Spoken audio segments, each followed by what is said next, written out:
Right, Cricbuzz Chatter at the end of day 2 of this pink ball test match. Only 2 days. I get the feeling I've been here for 3 or 4 days. Murali Kartik's alongside me. So much seems to have happened. And yet it's only 2 days. And for all that you know, given that Bangladesh was 13 for 4, this might have been the post-game vlog. Yeah, for a long time I thought that what time should I book my tickets? Generally we talk about the third day as the moving day against Bangladesh. The third session has been the moving session.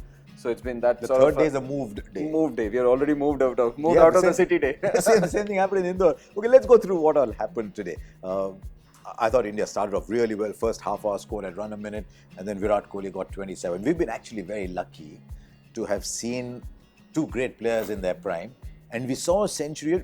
I mean, a century is a century. You're not going to remember this 103 years later as a wow 100 simply because it was so simple. He made it look so simple. He did.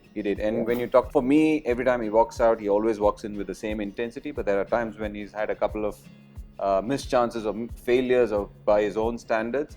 I always feel that the determination is even more. And that's one of the reasons why I felt you've been alluding to those drives. They were picture perfect. They were just beautiful to watch. You look at Virat Kohli driving. There's a little more bottom hand, but you look at him driving and you go, wow. There's a couple of other shots that showed, if not an arrogance, an imperiousness. He pulled through the onside and just sort of, okay, that's done. 4.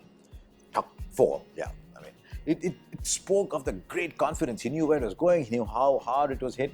But the drive, you're right. The drive is something else. And also, Harsha, look, this is something which I look out for. Because you might say that I'm a golfer now, and this is what I look out for when I'm but you were a cricketer, so it's okay. Yeah, so now after having finished the game, I look for body language. In the morning of a game, when we're at the ground, we're looking for guys who have oozing with confidence. You look at guys who have not had the best of days or not having the best of time, how they move around, or what they are doing. It seems as if with him, he knows what he is doing. Completely in control of the morning proceedings, the way he warms up, what he wants to do. You know that this is a champion player on top of what he wants to do. That's why I say what he wants to do. I actually thought India would declare earlier. I thought India would declare about 20-25 minutes earlier because batting had already started becoming a little difficult. And when the declaration came, guess what? India picked up 4 wickets. For nothing. Four wickets for nothing. And in fact, at one point, Ishant Sharma was 3.3 overs, 1 maiden, 3 wickets, 3 runs. And then he went for a few boundaries. I mean, one day we'll do a blog on Ishant Sharma. But there's something about it. You know, that ball is going like this, then the ball's coming back like that. And he doesn't need to ask Mohammad Shami at the end of the test match, what were you doing right that I wasn't? Because he's picked up 9 wickets in the test match. Yes. And he was looking very threatening.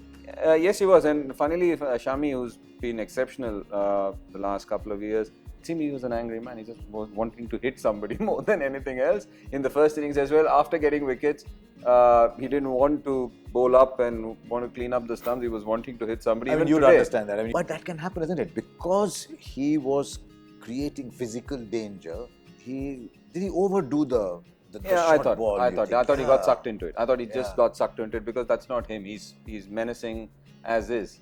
So for him to just continue to bowl short and zone in and try and hit the batsman, he went for runs. He went for runs which you don't. But it's okay. It's one of those things when everything is going fine, you make your own mistakes and you learn from them. Yeah, there was a second team also, by the way. There was a second team also. I can't understand for the life of me. Mushfiqur Rahim is batting at a different level from the rest of the Bangladesh side. But it's a bit like Misbah-ul-Haq, Michael Clarke towards the end of his career. Michael Clarke. Angelo Matthews with Sri Lanka. Just want to bat 5-6. Well, number 5 especially. He comes in at number 5, the game's done. There's nothing to do from there on to win a game. He could help maybe delay the inevitable. He could save it, but it's way too low. No, it's bizarre. It's seriously bizarre, and you try and figure out. And this is something which I batted so well today. Yes, yes, he did. He looked in complete control, and it seemed as if he came with some purpose. He does put the bat ball away, but sometimes he puts good balls away as well against a good bowling lineup. And again, for the life of me, I don't understand why some of these batsmen. And I can understand if he was a wicketkeeper, you've kept for a long time, you want that extra whatever time to go in at 5 or 6. But if you're playing as an out-and-out batsman, just as a frontline batsman, standing at mid-on, if you're the best batsman, you need to be up the order. True. Sadly for Bangladesh, that partnership was looking so good, but the story of Mahmudullah and his hamstrings played out all over again. In the hot spot, Ajinkya Rahane, such a good slip catcher. He puts it down. You chatted with him afterwards. He's now dropped 4. Can a fielder also suffer a crisis of confidence, as if to say, for a while I'll go somewhere else? Or you have some fielders who say, I want to be there, I want another. But as a bowler, do you think maybe he needs to stay somewhere else? No, I would still want him there. Look, he's doing the right thing. He's standing up to a few bowlers because it's the ball might not travel. But yes, this ball does travel. On whether Ajinkya Rahane should be the slip fielder, no questions asked. For us, I would want him at slips even for a pacer, but I suppose they want him at gully. But for a spinner, no questions asked. He can drop 4 more for me, but I'll still have him. Can we do fast forward? 3 wickets left. Mahmudullah could come in and bat. I see no reason. 89 runs behind. How much longer? I would say within the first session. The way these guys are going, and the floodgates have opened. Practically the floodgates are open. You know what the others did. They were in Sylhet. The ball was in Dhaka. Khulna. Yes. So Khulna literally. Yes. So I'm pretty sure it's going to be. Yeah, it's tough. I mean, if you lose the next 3 wickets in the next 15-20, it doesn't make sense for Mahmudullah to come out and bat. So, afraid it's looking like the end of a series. For all that happened today, Bangladesh have only played 2 more overs than they did in the first innings so far, and this is something that must worry them. For an international test playing side, you cannot be bowled out at 30-35 overs. So, fast forward, I don't see the game going beyond 45 minutes tomorrow. But we'll wait and see.